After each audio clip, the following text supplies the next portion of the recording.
So there's just a quick update of this book from Zuzu. But first in coffee. This book is an amazing book. Right, Zuzu?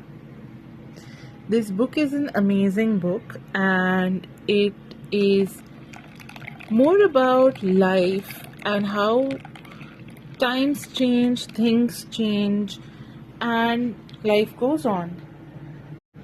So it's a book that tells about that life is going to happen.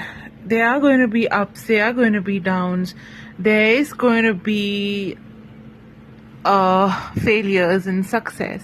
But that doesn't mean we're going to give up on our life and start negative thinking. There's always some magic stored, there's always something good ahead that is going to come, and things change.